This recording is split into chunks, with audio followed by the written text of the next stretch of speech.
Okay, good evening and welcome to this evening's meeting of the Woodbury County Zoning Commission. Today's date is Monday, February 24th, 2025 at 5 p.m. Tonight's meeting will be audio taped and minutes will be prepared. In respect to all parties, we ask those present turn off cell phones or set to vibrate. Those in attendance are asked to legibly complete the attendance sheet upon the front table. I would like to take a moment to review the procedures that the commission will follow tonight. First, the commission will handle the normal housekeeping agenda items, and for each application on the agenda, I will open the public hearing on the item. The planning and zoning staff will then present the staff report, including the staff recommendation. Any letters or other communication received from the public prior to the hearing will be entered into the record. The applicant will then have the opportunity to present his or her case and respond to the staff report. Next, we will hear comments from the public. If you would like to speak either in support of or against the application, you must come to the microphone. Please first state your name and address for the record. All interested parties shall be heard, but repetitious comments should be avoided. Repetitious or irrelevant comments may be ruled out of order by the chair. I ask that you remain respectful and courteous with your comments at all times. Comments will be limited to 3 minutes. After all public comments have been heard, the staff and applicant make a closing statement. The hearing shall then be closed by motion and vote. Thereafter, no further comments from the staff, public, or applicant may be heard unless asked for by the commission. The commission shall then deliberate the case and may ask questions of the applicant, the staff, and any party offering testimony. However, such questions do not reopen the hearing for additional comments from the public unless so requested or approved by the commission. The commission will then formulate and vote on a motion. The motion will either typically grant or deny the requested application.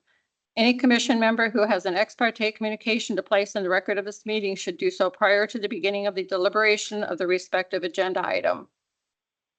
That being said, let the record reflect that all commissioners are here, with the exception of, we don't have one.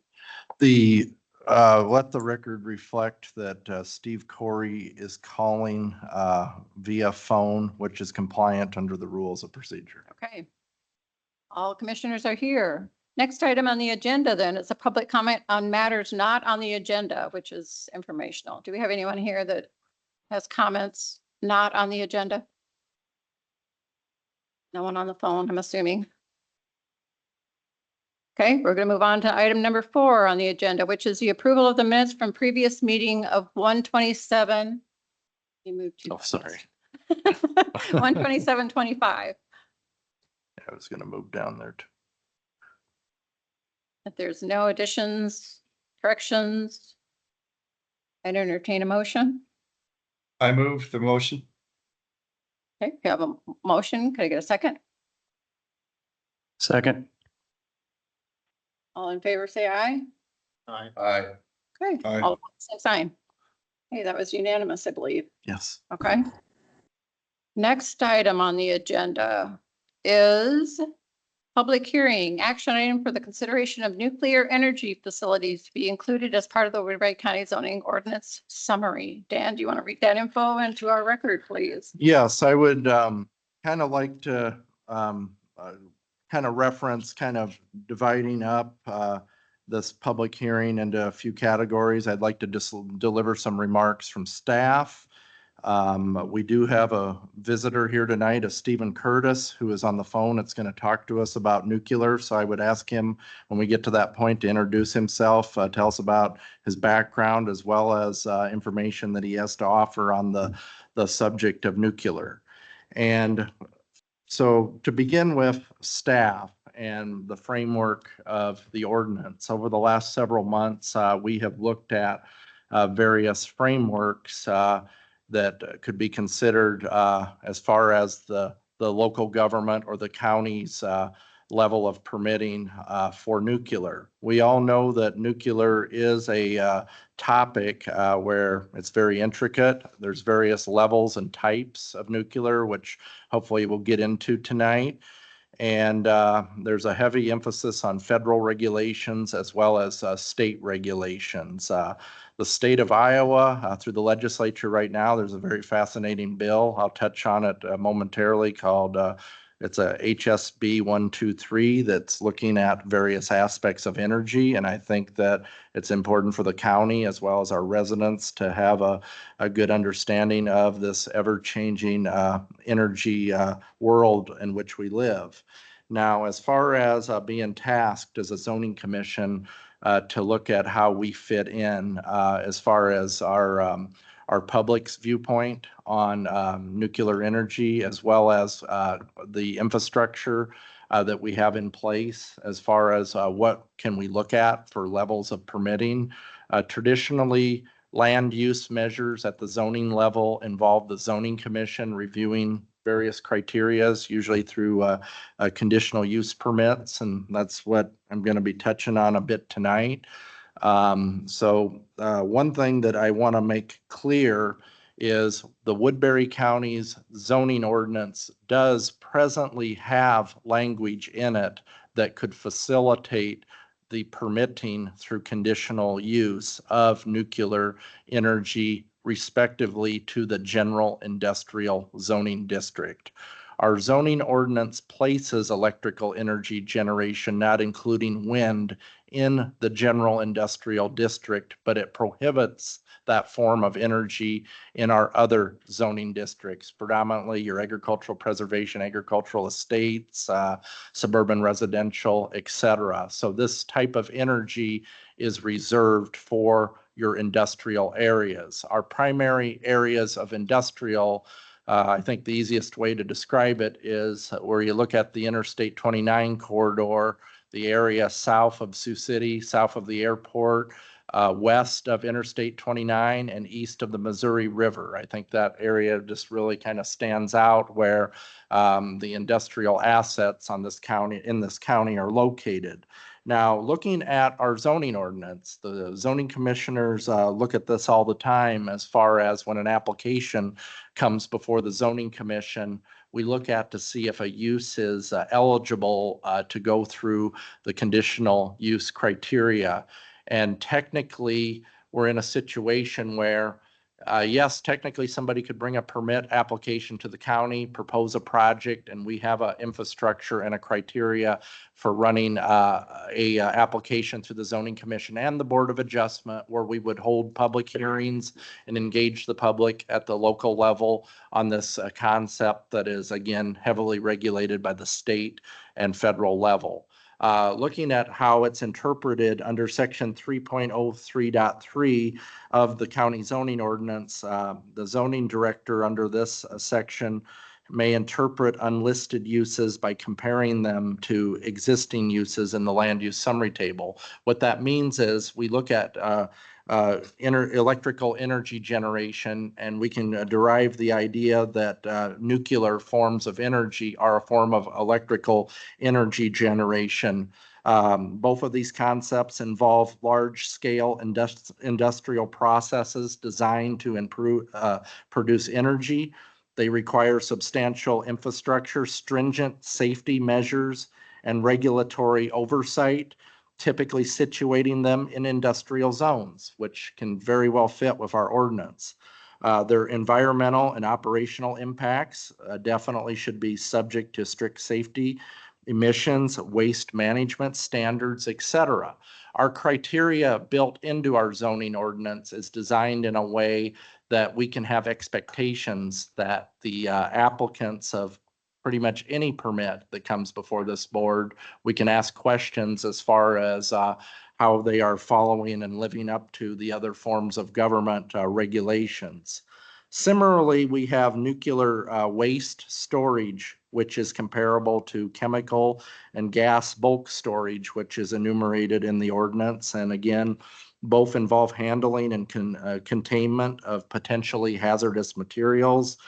They necessitate specialized containment structures, rigorous safety protocols, and compliance with regulatory standards. Such facilities are, again, a typical standard of being in an industrial type of area where risks can effectively be managed away from densely populated areas. Staff really sees the importance of analyzing very carefully what goes on with the Nuclear Regulatory Commission as well as the state government. And nuclear is an evolving technology. We've heard lots about nuclear in the past in different forms. It's one of those aspects of energy generation that looks very promising. Of course, safety is of paramount and of always a major concern. And the federal government as well as the state have standards of looking at that as well. And one of the areas I think that the state of Iowa has, as of recent, in the last couple weeks, they've been looking at different ways to enhance the county's needs, the local government's needs on energy infrastructure. We are definitely living in a world where there's a significant level of energy that is being generated and required to meet local infrastructure needs. Lots more just pulling off of the grid. And so nuclear is definitely one of the many potential options that states and local governments can consider for lots of different purposes, including economic development-based purposes. So I would ask the public to look very carefully at what their state government is doing. There's a bill identified as HSB, House Study Bill 123, that's currently going through the Iowa legislature. This particular bill tackles aspects of electrical power generation, energy storage, transmission, public utility innovation, land restoration, anaerobic digester regulations, etc. Now, this House bill encourages, in effect, development of diverse energy technologies, including various energy technologies, nuclear reactors, energy storage systems, and all alternate energy production facilities. There's definitely some references to the other forms as well for the energy companies. The bill lowers the threshold for utilities to seek rate-making principles from 300 megawatts to 40 megawatts, covering smaller projects of energy storage. And so basically, to summarize, and there's a lot more to that bill, of course, but to summarize kind of where the county is at, we do have an infrastructure at the local level here where the zoning commission and the board of adjustment technically can look at these aspects of nuclear, but there's a lot to be done as far as the state as well as the relationship with the federal government. And so the discussion of nuclear is something that's very important to have to glean perspectives from the public as well. We do have an individual with us tonight, and I'm going to kind of segue into you, Stephen Curtis. Going to put you here up on the screen. And again, I'd like for you to kind of introduce yourself and kind of talk to us generally about the nuclear industry and the perspectives as far as this as a potential technology to empower the local grid. And so, Steve, I'm going to go ahead and give you the floor. Thank you, Dan. I really appreciate that. Can you hear me okay? Yes. Okay. My purpose here tonight is mostly for education and to answer questions. So I'm going to spend a brief time going through some of the basics and some of the ideas that are coming apart now in the country. And you probably have some basic idea of what nuclear fission is and how it works. So I will just leave you with the thought that when you fission a uranium atom, you produce 50 million times more energy than when you burn a coal atom. So that's a huge advantage in having nuclear power and having it working for us. Basically, in a light water reactor, you don't have any light water reactors in Indiana, but you do have one about 10 miles north in Detroit, or not in Michigan, that you get some of your power from. That's called Palisades. And that's one of the ones they have closed, but they're in the process of trying to reopen it. We could talk about that. You could ask questions if you like. Basically, they make the fuel by enriching uranium, which comes out at 0.7% as the good uranium, I'll call it, the uranium that fissions, and they need to move that to 3 to 4%. They do that by a process called centrifuge, and they produce oxide fuel that's a ceramic, like a coffee cup kind of consistency, in little pellets. They put it in long rods, and they tie those rods together in something called the nuclear fuel assembly. The nuclear fuel assembly weighs about half a ton, and they use maybe anywhere from 30 to 60 of those nuclear fuel assemblies at any given time in a nuclear power reactor as a light water reactor. And light water means that they're using regular water. In Canada, they use something called heavy water, which is enriched in a isotope of a hydrogen called deuterium. And basically that allows them to use natural uranium. But we chose to go light water, so we enrich the uranium. You put the uranium fuel rods in the reactor. They run for about 3 years. Now they move them around, and they're move them out about a third of the time during those 3 years. So there's old rods, there's new rods, there's a mixture of them, and they do it in a manner that maximizes their energy production. After about 3 years, they've burned down to a point where they need to be removed and replaced with new fuel rods. The process of that is done remotely, of course, because just to give you perspective, new fuel has no radioactive danger to it. You can stand right next to a new fuel assembly and it won't have any health effects for you. But when they fission uranium, it produces something called fission products, logically, that are very, very highly radioactive. And so when it comes out of the reactor, it's very, very dangerous to stand next to, and in fact, deadly.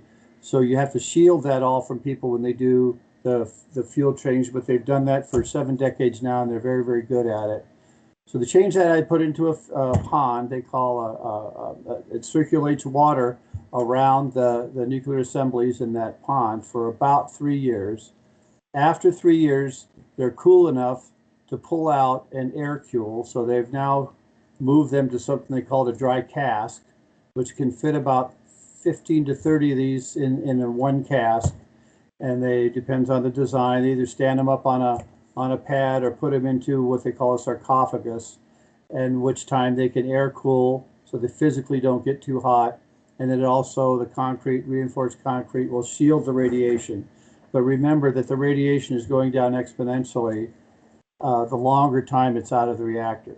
So now you have what they call dry cask storage, which is where fuel is kept now in every reactor site, because they did not find a place to accept the fuel from the 1980s. I'm probably one of the top experts in the country now, having studied Yucca Mountain. So I went to my first Yucca Mountain meeting in 1981, and I lived in Nevada. I never worked for the project, but I was quite active in trying to promote Nevada to do this project. And as you all know, they didn't do it, although the law still is on the books that says they're going to. That's quite a bit in doubt. So there's no place to put this stuff, so they have to leave it on the reactor sites. The government, through a legal proceeding, is obliged to pay almost, it's like 800 million a year now, almost $1 billion. And it goes, the more nuclear fuel dry cask they put on, the higher that amount gets per year to the reactor sites to store this stuff, because they're not prepared to take the material.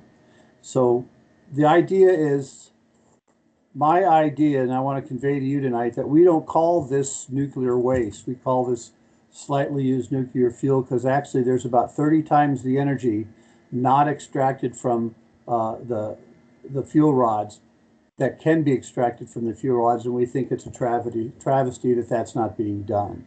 So the purpose I want to try to familiarize you with tonight is kind of how that could work, and kind of how Indiana could really make themselves a center of energy for a long, long time.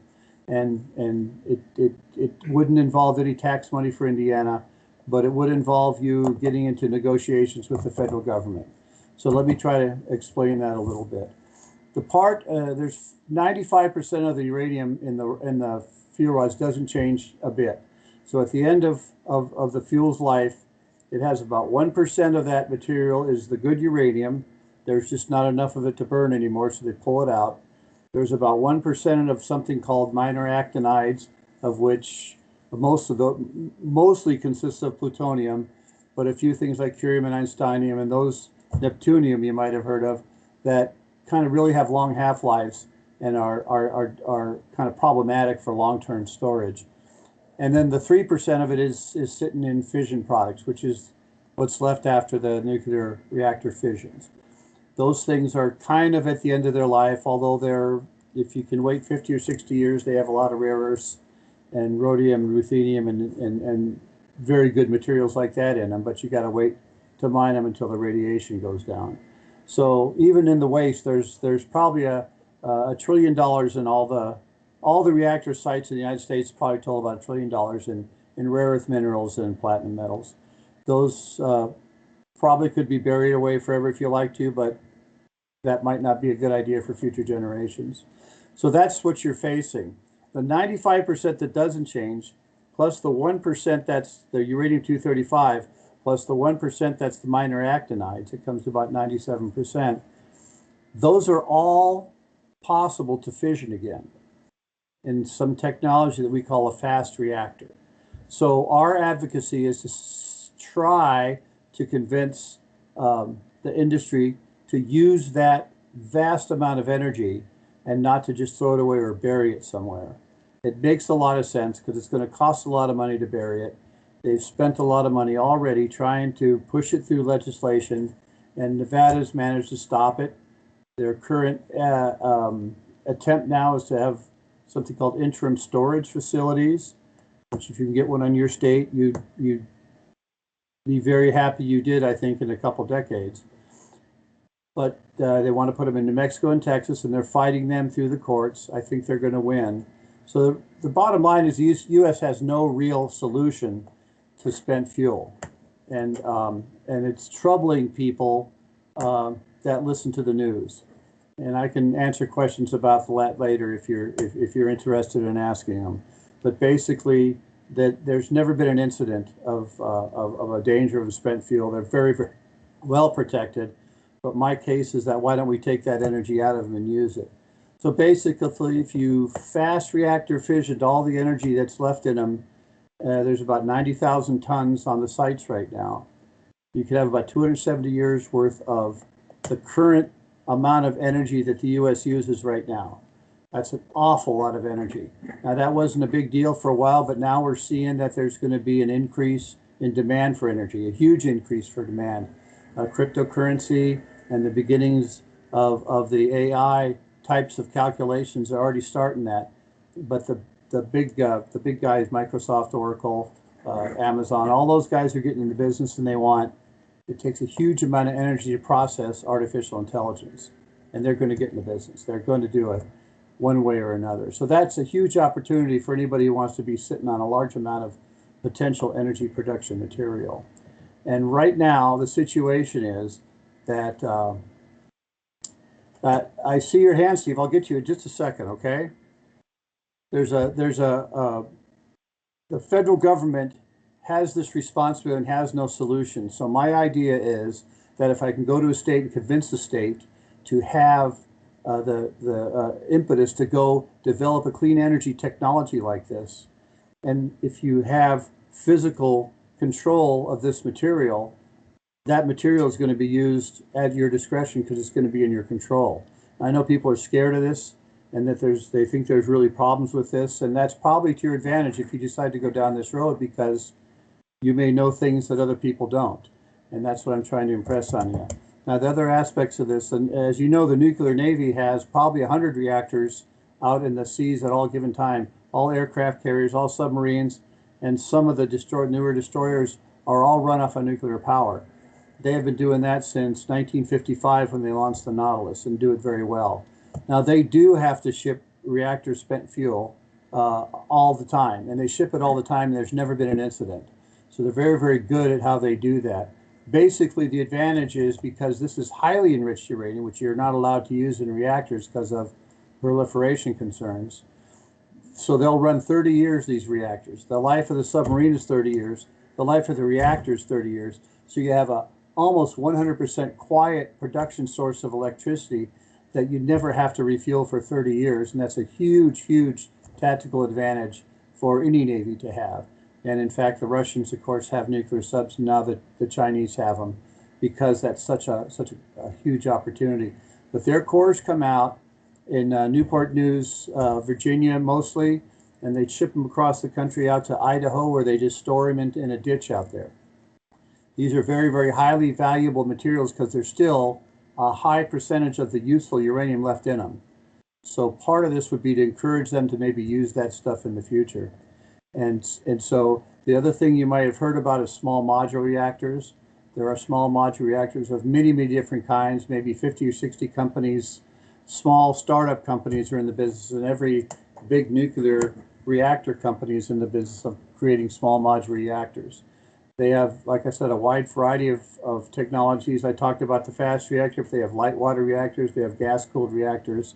And the gas-cooled reactors and the molten salt sodium reactors are hugely advantageous because they run on high heat. That means, number one, that it's much higher efficiency, and number two, that you can use actually direct heat instead of bringing in another source to use as heat. And so my purpose here tonight is try to answer your questions about some of this stuff. It's a very new concept for most people that they've never heard this before, that nuclear waste is actually worth $100 trillion at 10 cents a kilowatt hour. Boggles people's minds, but indeed that's the case.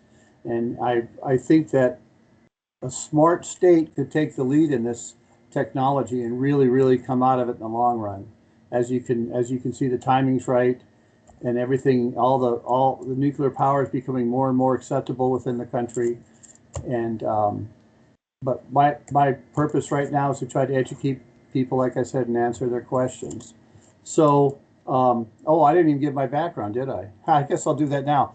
My background is I have a master's degree in health physics, which is a study of how radiation affects people. My technical experience, I worked in college. I was working in a whole body counter, which measures radiation coming out of people on the campus of UNLV. I went in the Army for about 4 years, active duty, and I spent another 7 years in the National Guard. When I came back out of the Army, I ended up in the Department of Energy in Nevada, and my job was a technical team leader for experts from the national lab teams to go out and investigate any kind of nuclear accident that happened anywhere in the country. And the other part of that aspect was sort of a counterterrorism kind of a mode where we're searching for bombs or weaponized nuclear material. So both of those aspects of it, we would be the feds, and we go out as technical team leaders and work with the national lab scientists with a variety of customers, states, military organizations, all kinds of people interested in leveraging that expertise. And I did that for a while. After that, I did a little bit of development work out at UNLV, and then just checked out a little bit and moved out of Las Vegas into the great upper Midwest in Lakes Country, Minnesota, and this is where I live now. But for the last 8 years, my main concern and my main focus has been to try to educate people in the nuclear power industry and how that thing works. So I'll shut up now, and I'll let you ask my questions, because I know if I'm not asking about things, if I'm talking about things you're interested, you're bored. And if you ask me a question, I know you're interested in it. So go ahead, Steve. If you have a question, I'll be fine with it now.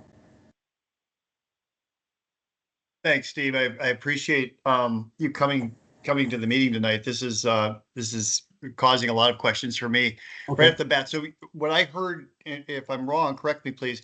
We have 270 years worth of spent fuel rods in regards to energy production at our current energy needs. Is that accurate?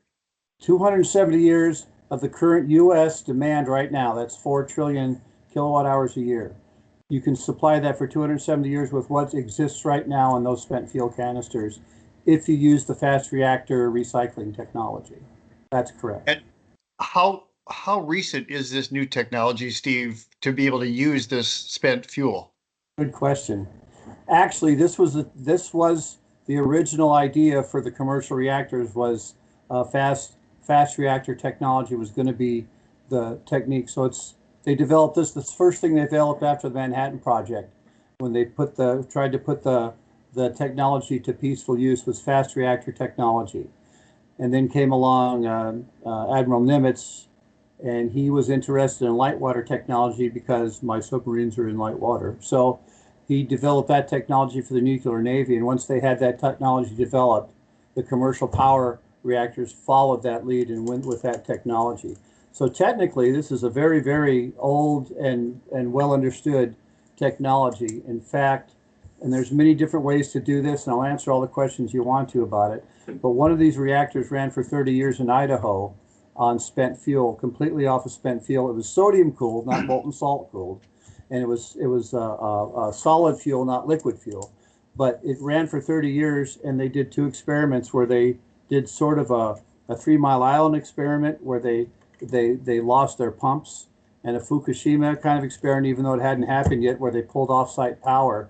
And the reactor, what happens is the reactor heats up, it separates, the material separates as it heats up, the reactivity goes down, so the fissions slow down. It's almost like having extra control rods in there.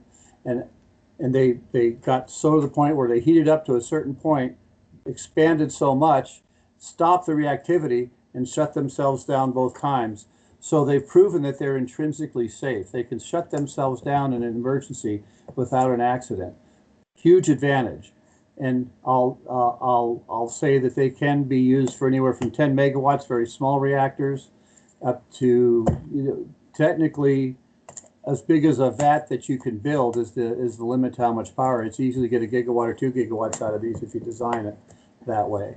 And so yes, that a new use for an originally old technology. So I'm going to ask again another question. Thank you for answering that. That's very helpful. The next question I have, I think I already have the answer to, and that is, why have we not been using the technology that has all this pent up, energy, that we need, that is a clean energy, or what I would consider to be a clean energy? Well, of course, to me, it's a horrible tragedy because I understand the background of everything. Most people do not understand this level of technology, so are easily scared by what they hear people who aren't classically trained in this say. Let's put it that way. So they've been scared over nuclear power for a long, long time. They feared Fukushima. They feared 3 Mile Island. Technically, nobody was hurt with radiation 3 Mile Island. Nobody was hurt with radiation in Fukushima. Chernobyl's another accident they hear about all the time, and Chernobyl was not a reactor that was run under normal operating conditions. They defeated every safety mechanism of that reactor. Admittedly, a very primitive, cheap reactor that didn't have an intercontainment, which was their big problem that caused the issue that they had. But they purposely defeated all the safety equipment to run an experiment that got out of hand. So it wasn't a normal operation of a reactor. So I can say that in 70 years of operations of normal operations of commercial nuclear power reactor, there's never been anybody hurt from that. So that excludes Chernobyl because it wasn't under normal operations. They defeated the safety purposes.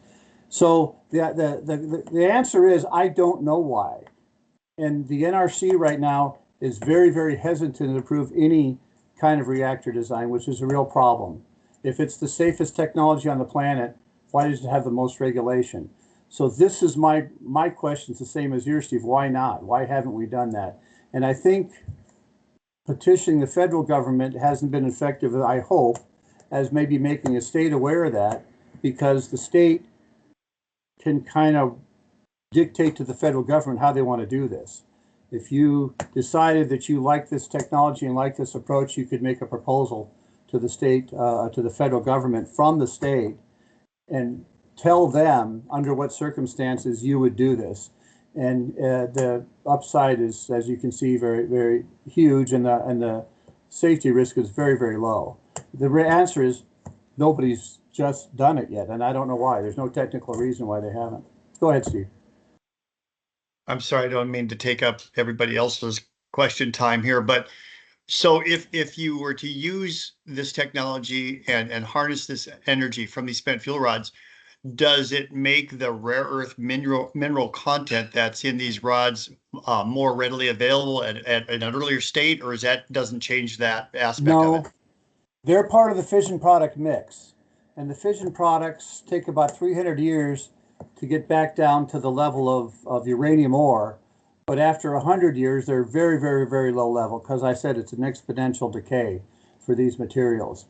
After about 60 or 70 years, you can start mining these rare earth metals out of this material. Nobody's thought about that yet because, well, only 3% of it, there's really not that much on it. But if you fission all the material, there's a whole bunch more of this material in there and it really would be worth it. But you'd have to wait for a while. So you really have like a savings account that's building up if you keep the fission products around. And you have to shield them, no doubt about it, but you don't really need to put them in a deep geological repository because you want to use them later. So you just have to put a whole bunch of thick concrete around them for maybe 100 years or so, or at least 70 or 80. And then 2 generations now from us can figure out how to make that work. But that's stuff that people think is the end of the line, but it really has great value in it as well.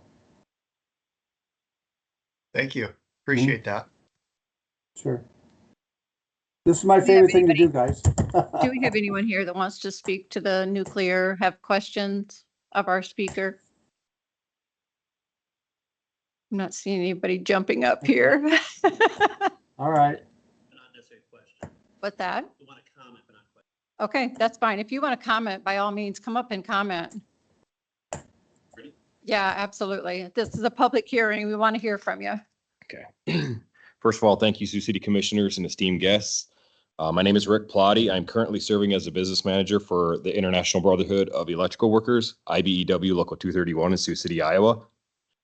IBEW Local 231 represents approximately 375 active working electricians across 26 county jurisdiction in Northwest Iowa, Southeast South Dakota, and Northeast Nebraska.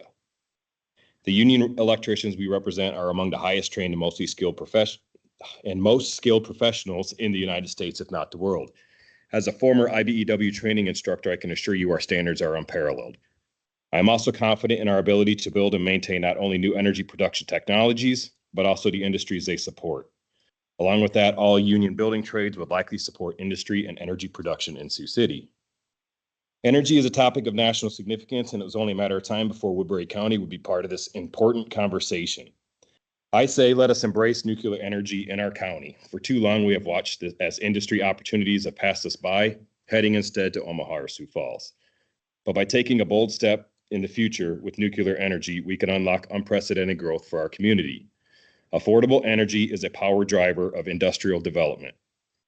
With AI advancing rapidly and being called the fourth industrial revolution, it's critical that we position ourselves to attract this new wave of progress. The first step in doing so is eliminating the barriers in energy production that will provide a reliable base load power currently supplied by our soon-to-be decommissioned coal plants.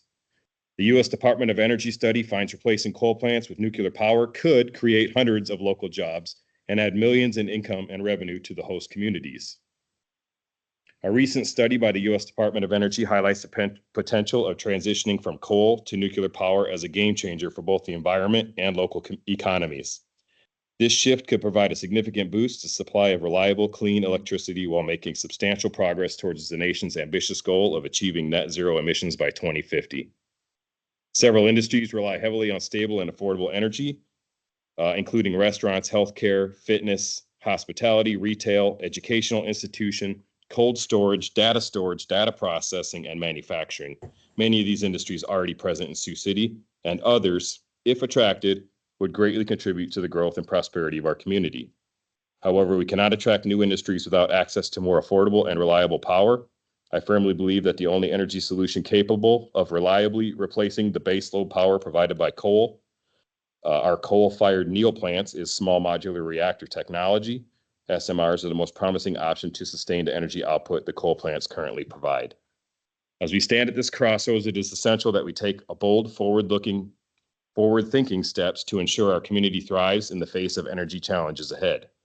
With the potential of SMRs, we can transition smoothly from coal, preserve highly skilled jobs, attract industries that rely on affordable, dependable power, And let us not let this opportunity slip away. Together, we can make Woodbury County a model for innovation, sustainability, and prosperity. Thank you for your time and consideration. Thank you. Do you have anyone else? Comments, questions? Either or, you're welcome to speak. I see Steve's got another question. Hang on just a minute. We have a Okay. public person. Oh, I'm sorry. Okay, great. That's okay. I'll be quick, don't worry. My name's Craig Levine, 5003 Morningside Avenue. I just kind of like to speak in favor of this. We need to have more of a cleaner fuel. Wind towers and solar panels don't even come close to getting the base load. This is a way from the future, and I strongly support it. Thank you. Anyone else? Steve, if you have another question, go ahead. We have no other public popping up to comment or have Thank- questions. Thank you, Chris. First of all, I'm encouraged by what I'm hearing from the public tonight, that we have some people with some insights and expertise in this. And Steve, I have another question for you, and there's going to be more, I'm sure. I'm sure Dan will be able to reconnect us because I'm encouraged on many different levels on this particular topic. If we were to be able to make this happen from all the different perspectives as a zoning commission, I know it's that the Fed's involved with this. How long would it take us to make it become reality in Woodbury County, Iowa? From like, if we started today, how far down the road are we with all the regulations and all the hoops that we have to jump through at state and federal levels? Can you give us an understanding of that, please? I sure can. There is no technical hurdle right now. None. It's all political. That's where you guys come in handy because I find it very difficult to sort through all the stuff that you guys do as professionals in this, and I bow down to you for that. Technically, you could have one of these built in 3 to 5 years if all the if there were if just even reasonable safety precautions were taken, and you just let loose the ability to do this. There's no technical reason why this can't be done, and SMRs of all designs are less complicated than light water reactors that we already know how to build, and they're safer. I want to say at least an order of magnitude, but probably more than that, safer than the already safest industry in the country. So why we torture ourselves with the political roadblocks that are going to be beyond me. My estimation is that if a state had the resolve, the idea we have is it has to be done with the private industry, because state government or federal government has shown they can't do it. The private industry has to lead the way, and you need to jumpstart that. So there exists a fund called the Congressional Nuclear Waste Fund that currently has about $50 billion in it and can only be used for a solution to spent nuclear fuel. They have no solution now. So this money's been sitting there gaining interest in Congress. It was collected from ratepayers, from states that have nuclear power supplied to them. They collected from their ratepayers from 1983 to 2014 when the utilities came up and said, hey, wait, you haven't produced us anything. Why? We want our money back, and we want you to stop collecting us money. The court case said, you're not getting your money back, but you can stop collecting it. So that's where it sits today, and this fund sits and gains about $1.5 billion a year in interest, give or take, and has been building up for a while. Right now, it's about $50 billion. So the idea we have, if you have a private industry, sort of a coordinating company that could bring this together in partnership with the state could lead the political charge to go entice the federal government to see a reason to bring it out here, and they wouldn't need much of a reason. Like I said, they have no solution now. So if you did that, I could see a way that you could have a private industry that could make a lot of requests from the federal government, industrial parks, something called a national lab for tech transfer, a bunch of ideas of microgrids and everything else that could be brought to this area for research. And of course, that would attract a huge amount of companies out here to do their manufacturing. You might not realize that small modular reactors, most of them can be built in a central location and shipped out to the site. So there's a lot of reason for understanding that aspect of it. So, okay, go ahead, Steve. Sorry, I told you I had a lot of questions. They just keep coming up as the conversation goes. So if we were to, move forward with an SMR or several SMRs, small modular reactors, would it make sense for us at the same, and I may be getting ahead of the game here, but to also, have the production facility to be able to use that spent fuel energy at the same time? Do you bring that together if you build a, project from the ground up, or do you do one first and the other second? Okay, here's the super secret sauce here. First of all, no other state will consent to accept used nuclear fuel. So the federal government is at a standstill because they want to bury it somewhere. Well, I'm glad they're not burying it because it's valuable. If a state could bring themselves to say, we will consent to accept I call it slightly used nuclear fuel into our state, they could make a deal with the federal government. Number one, now they'd have a solution for it, okay? You want to insist that they use it in fast reactors, not bury it.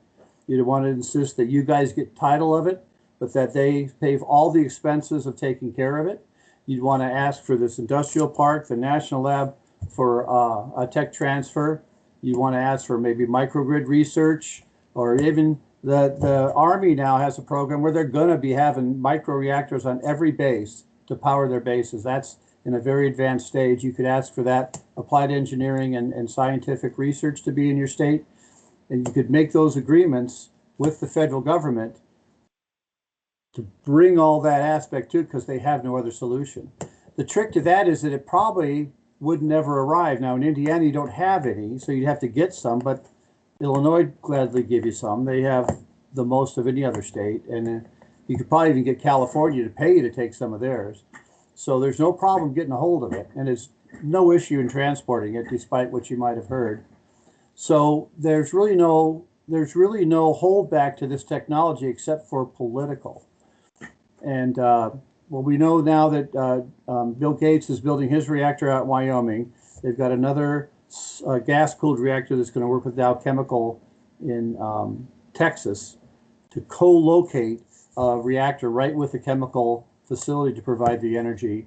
We have 2 Texas universities that have approved molten salt reactor research reactors to be built. So the only thing holding us back is the Nuclear Regulatory Commission and their insistence that they take forever to license a reactor. Well, if you raised your hand and said, we'll be glad to take that spent fuel if you this and if you that and if you this and if you that, you could fill in the blanks and be Energy Central forever. So you could plow right through that as a very, very forward-looking state. And that's political stuff. Go ahead, Dan, Steve. Okay, this will be my last question, I promise. Do you see this, from a federal standpoint, do you see their attitude changing with the new administration we have potentially? Yes, but not very fast. It's not a priority of theirs. They have not yet done anything about the Nuclear Regulatory Commission dragging their feet so much. They do want lots of energy, and they do like clean energy, and they do like nuclear energy, but they haven't made huge pronouncements in favor of it quite yet. But I'm convinced if you were to make a briefing to the president, Elon Musk was sitting in the room and heard this, he might have some ideas of how it could work. This is really the biggest no-brainer ever. And for the life of me, I don't know why people are turning it down, but New Mexico is and Texas is. They're fighting it in court. There's a Supreme Court case starting, I think, March 4th, and the NRC is going to lose. They're trying to force it down their throats down there, and they tried that with Nevada. It didn't work. So the business is wide open because you guys have a better understanding. You might feel more of a propensity to want to try it. But the answer is the sky's the limit on this. And I think that it would be fun to be a state that would make some pronouncements to the federal government instead of the other way around for a while. That's just what I think. But that's just me. My last comment, I'm not asking a question. My last comment is this. Well, first of all, Steve, just so you know, it's Iowa. We're in Iowa, not Indiana. Right. I want to correct you there. Okay. And the other part, no, that's okay. You do have the other spent part fuel is in this. Iowa. That's right. I just talked to the guy from Indiana. That's why I confused it. Sorry about that. That's okay. We got a better basketball team in Iowa anyway. So, just what I'm thinking about here from what I'm encouraged about is the fact that, if we were able to do this, it would change our economic base in Woodbury County and Northwest Iowa very much. I mean, it would make us multidimensional, and the attraction that it could have on so many different business aspects could be monumental for us. So it's just my own opinion on that. So I appreciate your time, and I'm hopefully Dan can get you back again, because tonight, I think, at least for me personally, and I'm new to the commission, you peeled a lot of layers of the onion for me, and I appreciate your wisdom on this. Thank you. Thank you. I'm happy to come back anytime. I know you guys have other business. I talk all night. It's not my time. That's restricted. It's yours. So go ahead and I'll be glad to come back anytime. Do you have anyone else from the public that wants to comment? I'm seeing someone. Doyle Turner, Mobile, Iowa. Steve, thank you very much. I just wanted to kind of inform the board that when this bill dropped, the governor was the one who put that bill out, House File 123. And so I went down to Des Moines and I talked to the chair of the subcommittee. I talked to numerous legislators. One of them is a representative who is from Lynn County, where Palo is in her district. The one thing that I got universal on every single legislator that I talked to was that they said, I want it in my county. So it's easily $10 billion a year business within 5 years. Yeah. There are people who see the value in this in Des Moines. The one thing that those counties don't have that our county does have is their counties didn't have the foresight to go back in July to start this process. Because what we're really doing here is the exact opposite of what the federal government's tried to do in the past, was to do top-down, force it on people. And we're trying to do the exact opposite. I'm glad to see people getting involved here, because what we're trying to do is get people involved so that if we can educate the public and the public understands what the opportunities are, what the risks are, and can make an educated decision on risk reward, that we can actually maybe go to the governor and say, our public understands it, they've studied it, and they feel comfortable with this. It puts us at a definite advantage to some of these other counties, even a county that does have a nuclear power plant. And I didn't say this to her, but I felt like, well, our goal is to produce new nuclear, not just enhance what's already there. So we have an opportunity here. I think we have probably one of the best industrial sites in the state. I have worked really hard in the past to sell our industrial sites to large corporations. And when it takes a while to get them to pull it up on Google Earth. And when they see everything that's down there and they see how remote it is, that's the part that really gets them. When they see all the transmission lines coming in and out of there, and they see how remote it is, and they see that they have access to rail, they have access to natural gas, they have access to all sorts of water. Those are the things that really make industry, it whets their appetite.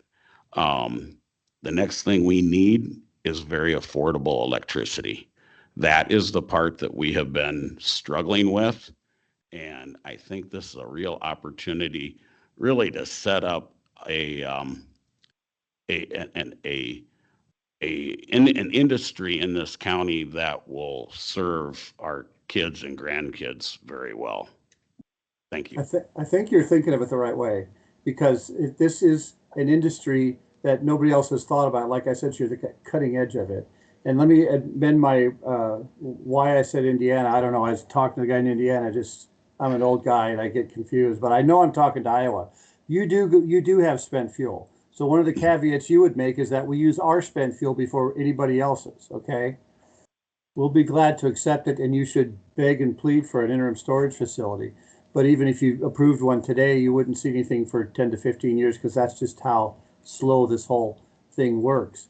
But having it on your site, you already have spent fuel, so you don't have to get any in. And ironically, what would probably happen is these recycling reactors end up being put on the existing sites, so they don't have to move it at all. Makes sense to have a backup reactor that's not diesel generators. It makes sense to have a follow-on power source someplace when you shut the original reactor down, to have a follow-on power source that has all the transmission infrastructure in place. A lot of this makes just a lot of sense. So yeah, you have enough of your own. You don't have to worry about getting it anywhere else. Sorry about that. Oh, that's fine. I think we may want to Lynn County's on the other side of the state. It may make sense to work with Lynn County on this. If they were able to do what Woodbury County is doing and get their people online with it, which they're already used to a nuclear reactor. So that shouldn't be, let's face it, the fuel's already sitting there at their nuclear reactor site. So Yeah. they shouldn't have too much, but if we No. were to couple those and both counties make that ask, it may give us an actual True, advantage. and if you actually get Iowa to be the first one to ask, you'll get 26 states plowing to your door to be a partner. They're just waiting for somebody to break through. There's maybe 15 states that are doing studies, okay? So they all make big talk and they want to do studies. So there's a lot of them interested in this, but they're afraid to be the first one out the gate. And the first one out will win the golden award. And I'm encouraged by what I'm hearing here. So yeah, partnerships are really good. $10 billion is an awful lot of business for one little county. And so you probably want to share some of it around a little bit anyway. There's plenty of money in this for everybody, even if private industry runs it and you don't have a state run it. So it's just, like I said, the biggest no-brainer ever. It just needs a jump start. But it has to be privately driven and privately run or it won't work. It just gets too gummed up in the federal system if you don't have a private industry. So I envision a private-public partnership with whatever state agencies you guys have involved and the private industry that's capitalized privately without state funding or anything. If the government decided you wanted to do this, you could have people lining up out the front door to try to fund this thing. So that wouldn't be a problem. But if you try to subsume it with just state control, you're going to have mucked down a lot of things that private industry can take care of. And I can get people to come out and talk to you. I will say that you probably ought to think about going to Argonne National Laboratory on a tour if you want to do that. That's the birthplace of all this technology. I can arrange a tour if you want to get 15 to 20 people together. The tour is free, but you have to pay your own way up to Chicago and stay there. And I can arrange that. That's if you go to that tour, you're going to really be a fan of this technology. Let me put it that way. The other thing from a political standpoint, if we worked with Lynn County, NextEra owns the Palo nuclear plant. Well, in Iowa, if you have Mid-American, NextEra, and the cooperatives on board, you can get just about anything passed in this state. Okay. So that it might make sense to look at. Well, let me give you a perspective. The NextEra should like this because if they own a nuclear power reactor, they definitely do not want these fees to be reimposed. Okay, that's what utilities greatly do not want to happen. But once they have a solution, this court settlement says the federal government can start imposing these fees again. But you don't need that money if you have a private solution to it. So if you talk to them, say, we don't think we need any more federal money except what's in that spent fuel fund to jumpstart the private industry. Now, that looks like competition to them as a utility. So that's another political aspect of how the rice bowls get mixed up. Yep. But that's something for you guys, because I'm a technical guy. I leave that up to you experts to take care of all that stuff. I don't pretend to know any about how that works. But I'm happy to talk to anybody at any time if you find that valuable. Thank you. Thank you. Okay. Commissioners, anybody have any questions? I got Tom here. Hi, Steve. Tom Hi. Bride. I've got a question. Just the current spent fuel located in the state of Iowa now, what's the approximate generating capacity from that fuel? You know, we figured it out and I looked it up and I can't remember. It's something like 576 years for all the Iowa capacity.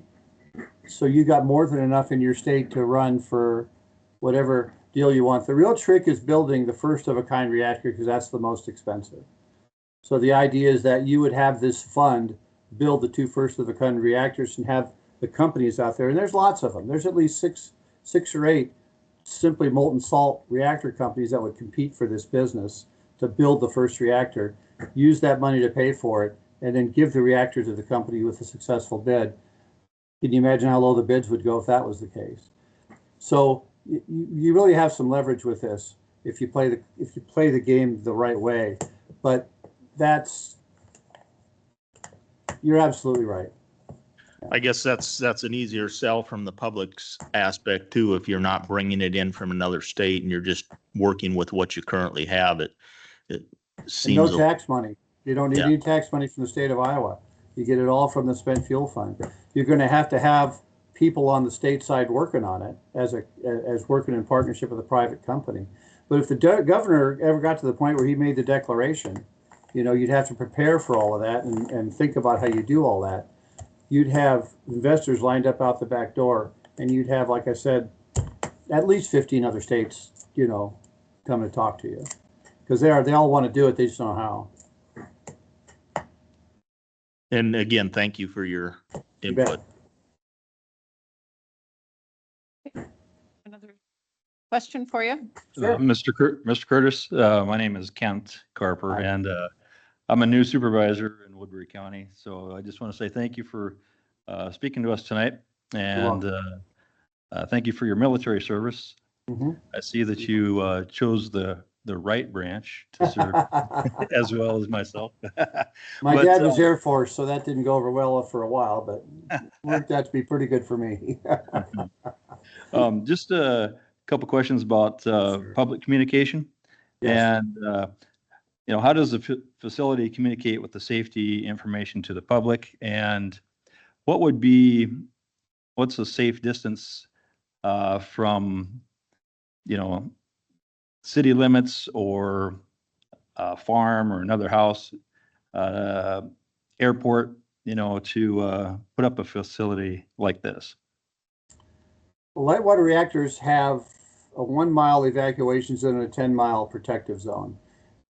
Think small modular reactors would have an edge of the facility zone for that, because they're just the safety features are so high. So the answer is very, very, very minimal. You probably, for practical purposes, want to put it out there in the middle of nowhere for a while. You don't need water to run this. You do need to have transmission lines up to it so you can receive the power from it. But there's no special reason why any place wouldn't be suitable for this.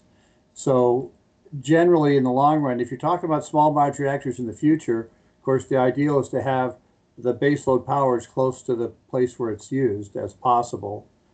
All of these data center companies want their own power generation. So this is a revolution in the monopolistic utility world where everybody, comes to the utility to hook up.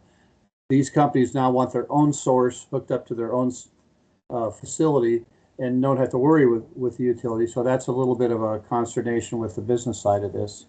I think they're going to get their way because they're willing to pay as much as it takes for power to get it.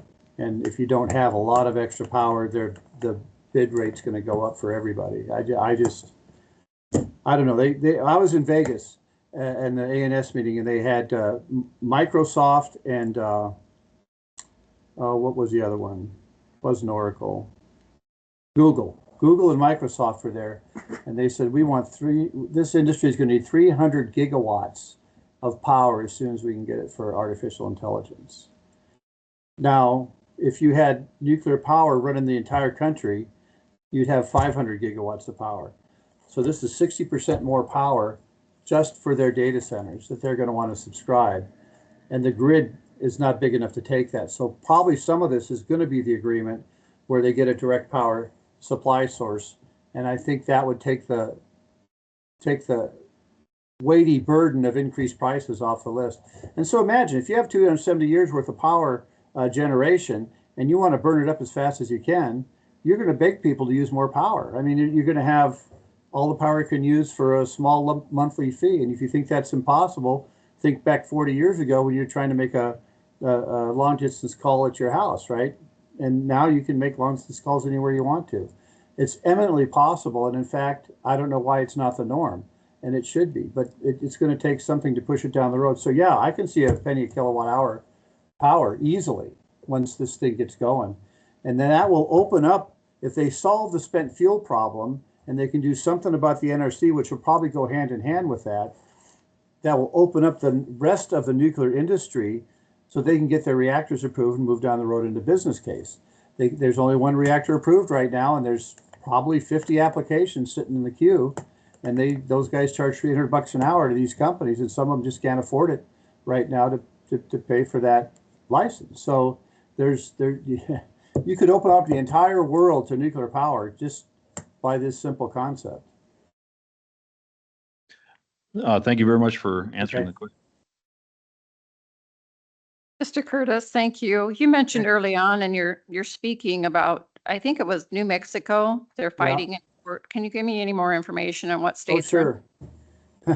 There's something called an interim storage facility idea that the government sold by, I think it's Orano and Holtec. Holtec has the one in New Mexico, Orano the one in Texas. So they've gone through a lot of expense and designed the whole thing, and they know where they want to put it, and they have a fairly local support group for it. But they did not learn the lessons of Nevada. They've told Nevada and New Mexico, we're just going to do this. They told Texas, we're just going to do this.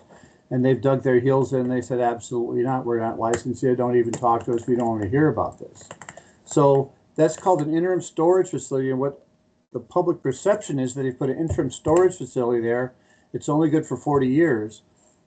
But they look like they might get stuck with it forever because they took 40 years to have a permanent facility. What makes them think they're going to ever have a permanent facility in 40 years if you leave it up to the government? That's their thinking. So they're fighting it vehemently. Both governors are against it, and they're pushing against it. And of course, in Texas, it's all about the Permian Basin oil that they're setting this thing on top of, and that's what they're using as the excuse. And New Mexico is just big safety, anti-safety. Strangely, it's in Carlsbad where they love nuclear, anything nuclear in Carlsbad area, but not in the whole rest of New Mexico. So there's a court case coming up, and they're going to go against the NRC, and the NRC is going to try to force it down their throat through a court case. Bad idea, real bad idea. After the DOA's come up and said, we are only about consent citing. That's the only way we'll do this, consent citing. So again, it's states' rights standing up against the federal government, and this time they're going to win. And I don't know, they just won't have a solution for the next 40 years unless somebody comes up with one for them. And that's the way it sits right now. They just do not want interim storage facility. I don't know why. I'd put one in my backyard if they offered it, as long as they gave me title to some of the stuff and agreed to take care of it all, because it's extremely valuable. But they have this public perception. Yeah. I'm happy to come in and talk to any group you can find, though, by the way.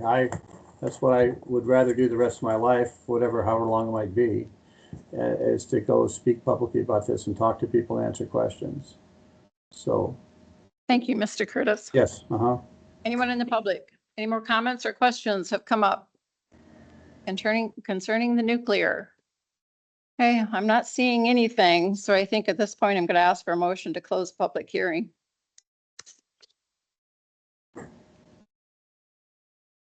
I'll make the motion. Okay, we have a Second. motion. Could I get a second? We Second. have a second. All in favor, say aye. Aye. Okay, we have closed the public hearing. Thank you very much again for your time. I appreciate your help. Okay, I'll leave you now. I'm sure you have other things to worry about. Thank you. Okay, bye-bye, everybody. Okay, next item on our agenda. Okay, let's. Back to the agenda. Okay, It the would- next item on the agenda is approval of the adoption of rules of procedure to the Woodbury County Zoning Commission action item, which was approved by the supervisors. And do you have any more information for us? Yeah, it's pretty self-explanatory that the commission made the request to add the language to meet down here on a monthly basis at the 5:00 PM. The Board of Supervisors supported that and passed that and returned it back to the zoning commission. So in a sense, it would be a motion to basically put them into effect, adoption. So no changes, no deletions, no verbiage, no nothing. It's exactly how we submitted it. They were returned back to, they went to the supervisors based on the motion that you all Okay. made last month, and they're returned back in the format that would be, if it's acceptable to the board That we approved. or to the Okay. commission. Yes. Okay. So we need to approve them. Can I get a motion? Guys are reluctant tonight. I'd make a motion to approve and adopt the rules of procedures for the Woodbury County Zoning Commission. Okay, have a motion. Could I get a second, please? I'll second. Okay, any further discussion? Hearing none, all in favor, say aye. Aye. Oh, same sign. Okay, I think that was unanimously approved. Okay, I would ask the chair to sign. Okay. At this minute? Does it Yeah, clear? sure. Okay. Okay. Very good. We would date that the 24th. I have to think here. I'll test as I witnessed. Okay,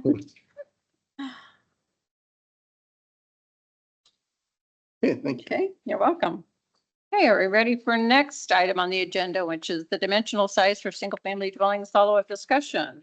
And do you want to give us some more information on that? Yeah, this is just a follow-up. Last month, we had the public hearing on the minimum dimension of the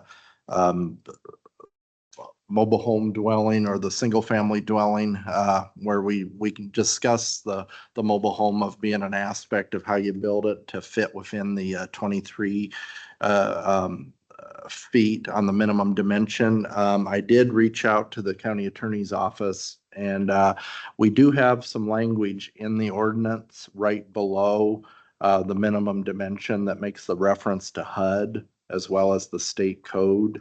And in terms of deciphering that, we're still actually kind of funneling through it to get to a very specific interpretation.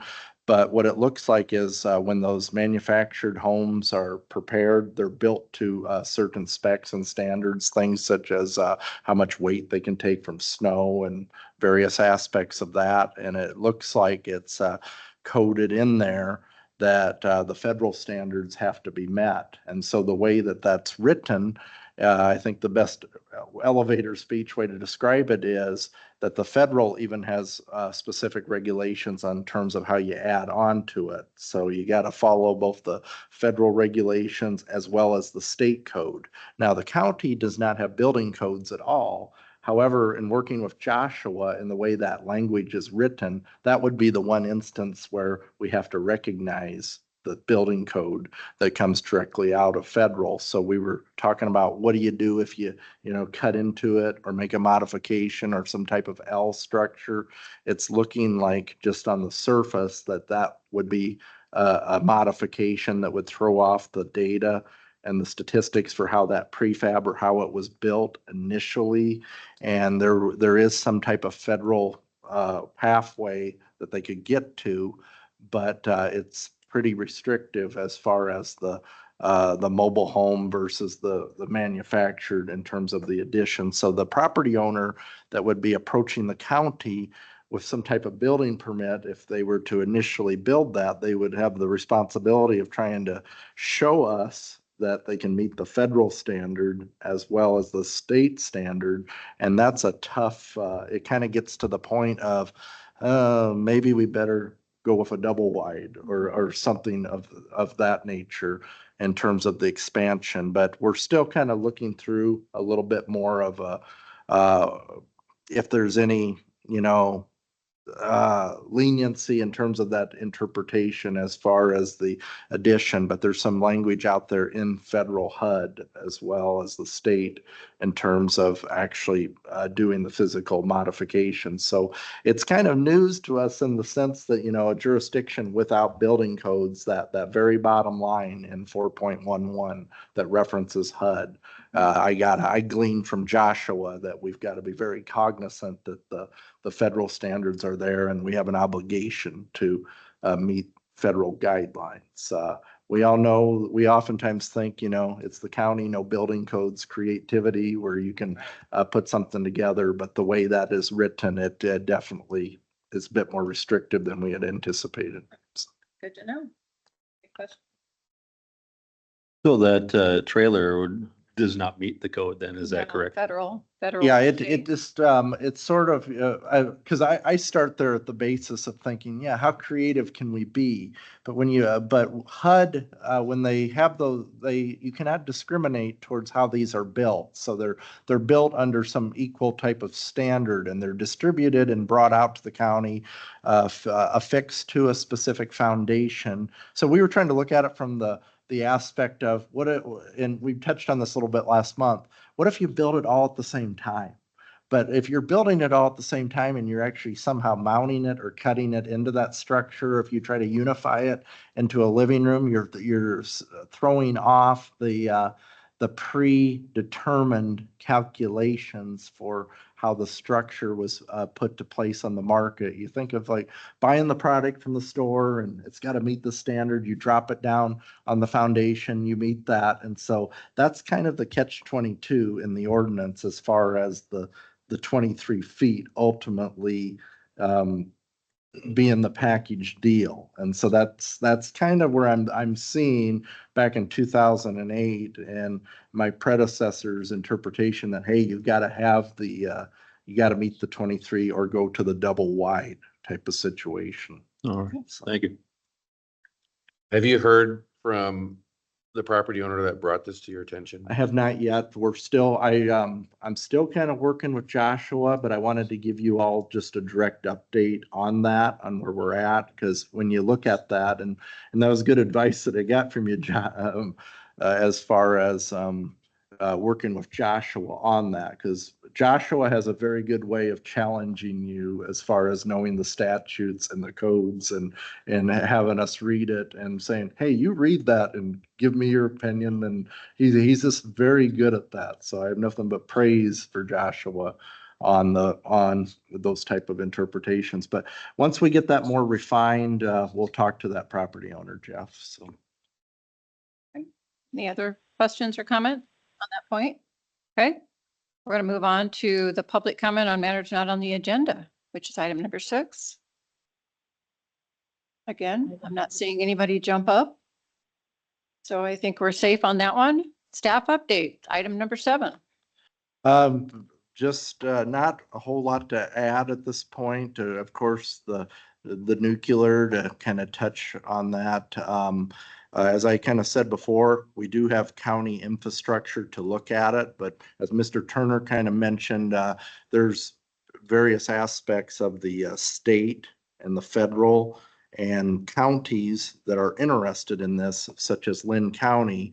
It's kind of an aspect where decisions need to be made as far as sending the signal up to the governor and to the legislature. And I wish I would have mentioned this when the crowd was in here, but the public engagement and involvement is very key for the aspect that the state, the representatives, et cetera, kind of know generally what the tone of the public is. But the general comment I have, I thought tonight was really interesting as far as kind of elevating that debate. But looking at those two interpretations that I mentioned in the very beginning about electrical energy generation and kind of the chemical storage, I believe that facilitates that.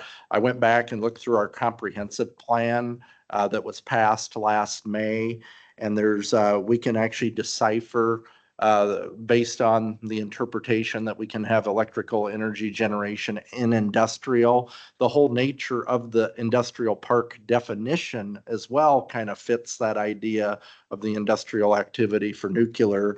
But I see prongs in there where the comprehensive plan emphasizes the importance of economic growth through diverse industry, job creation, nuclear energy facilities and their associated infrastructure support that goal of attracting investment, potential high skill employment opportunities, economic stability for long-term castings. So anytime we look at an interpretation, we need comp plan support.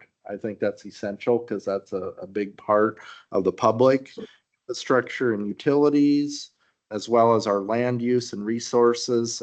So I think there's elements that can be justified as far as when when a zoning commission and a board of adjustment look at it, you got to kind of recall that these boards evaluate the location and the siting and how something is feasible directly with the neighborhood and the whole aspects of the county.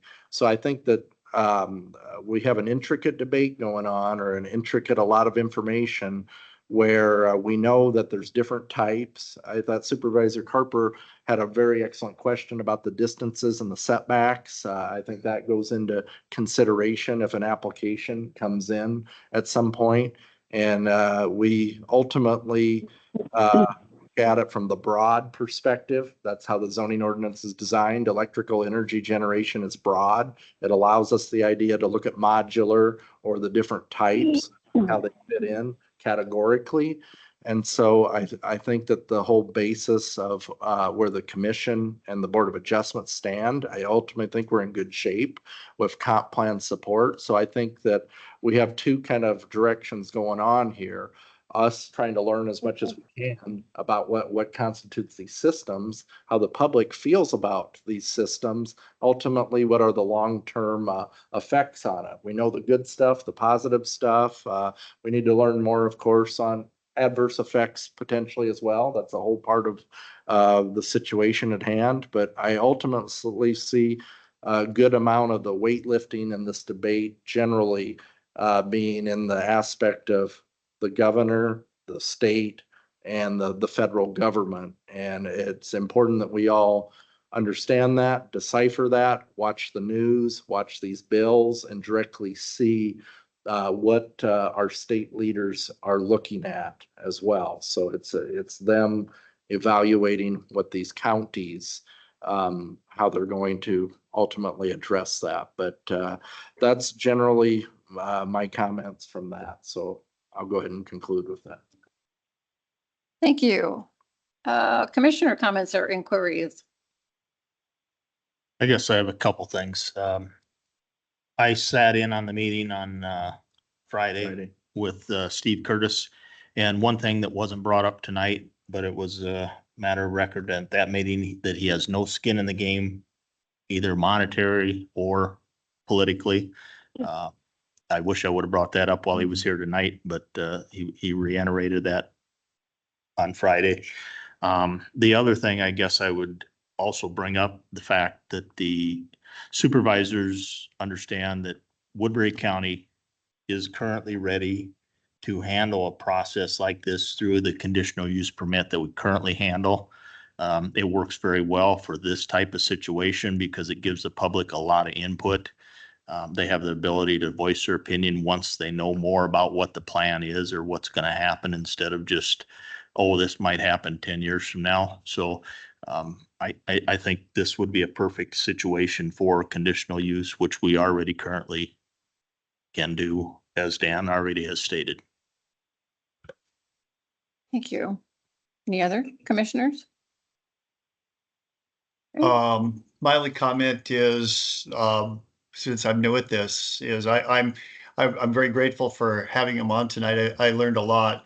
I guess I'm kind of polling the other commissioners as to how they feel about this. I personally would like to see us continue to move forward on this in whatever manner it is that we can take. I'd like to hear what the others are thinking right now. Yeah, if I may first, not to jump ahead of everybody, I would say kind of ideally, we think of our roles as far as evaluating information that is brought before us and seeing how it fits. Obviously, as a planning body and as Commissioner Bride had mentioned, having that infrastructure for presenting to the supervisors, that we have that infrastructure. I think looking at the programmatic aspects of kind of directly dealing with the state and everything of that aspect. I know that the two supervisors that were at the meeting Friday, our Chairman Bittinger, Vice Chair,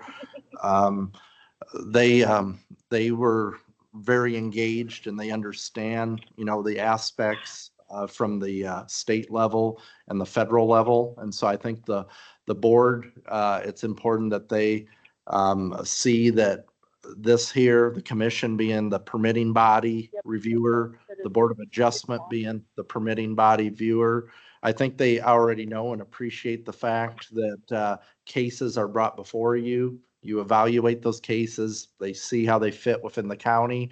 So assurances to the supervisors that we have the mechanism there only assists the supervisors in the relationship with the other jurisdictions and the other body. I can't speak for the board at all. Like we can, we all can make different recommendations, but the board can definitely set the tone as far as, the next steps, as far as dealing with the states. There may be chances to do resolutions or different things as far as engagement with the state. I think a good idea in a sense might be to even affirm the zoning interpretation that is made from the director as far as the electrical energy generation and the storage of the chemical or the waste, is just affirming that so that we're all on the same page in a sense as a county. But I think ultimately, and I'm going to try to do this as much as possible, just learn more about nuclear, be prepared for it. We see that there's a lot of different nuances based on the system. The idea is to know as much as we can about modular, know what the nuances are. I thought there were really good questions here tonight that were asked of Stephen. And there's going to be a lot more questions. The Board of Adjustment members individually, like you as well, the commissioners are going to need to evaluate the criteria and ultimately look at, what's this say magically, an application. What does that application ultimately look like if somebody were to bring you a proposal on one of these systems? How does it fit with the neighborhood? Is it far enough away?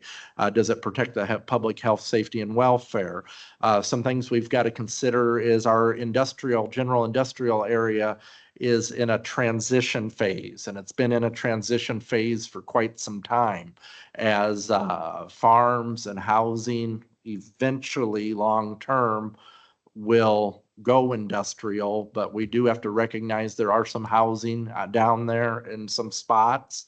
There is farming operations down there in some spots. And so ultimately an applicant is going to have to strategically talk to the county and work with the county as far as where there might be areas that can extend the mile or the 10 mile. And then you have to look at the emergency side with Michael Montino and the coordination with places across the river, et cetera. So we ultimately, I know I say this too much and folks might be tired of me saying this, but know the criteria as much as possible. You all use that criteria regularly on various other projects, but it's ultimately is what's in stone and it's the same, but that's ultimately where you judge the ultimate project off of. So I can't emphasize enough that we do have that infrastructure there, but we do have a lot to learn specifically on how these systems are. We have to kind of keep our eye on the ball, watch the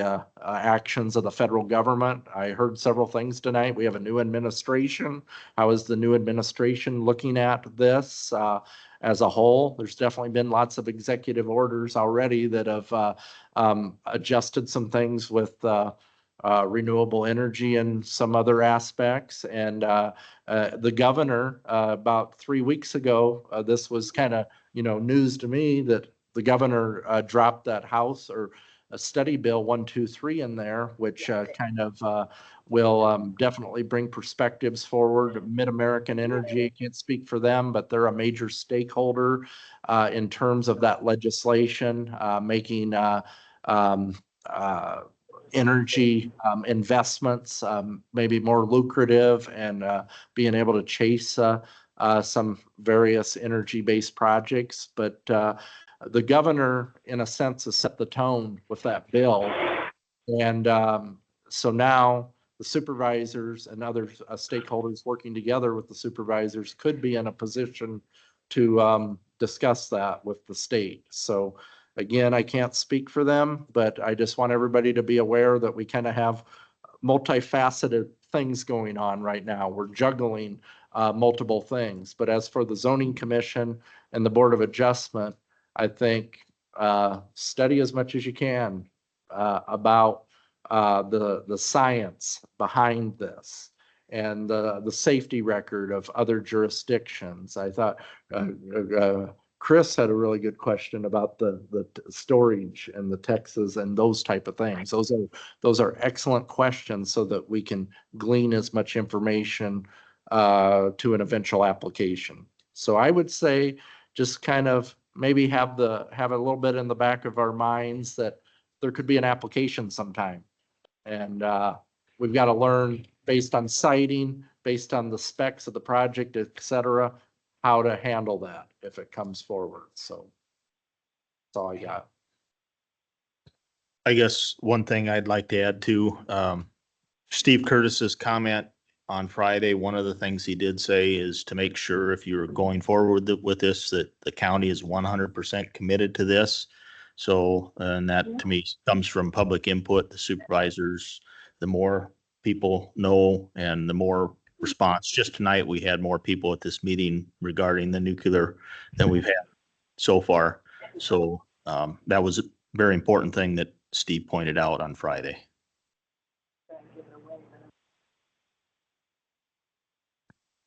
Anybody else? Just one small thing, what I've seen about this and, how we've looked at this, I'm for it. I'm excited about it. When I first heard about it last May, when I started attending the supervisors meetings, I kind of laughed it off. I didn't think it would be possible, but I hope hope we are able to get this started, so. Okay. Item number, this says 11 on here, but I think our numbers are off. This is number 9. Do we have an adjournment? Motion for adjournment? Motion to adjourn. Second? Second. All say aye. Aye. Thank you all for coming tonight, and your participation. Have a Thank good you evening. all. Thank you. How do you get off there?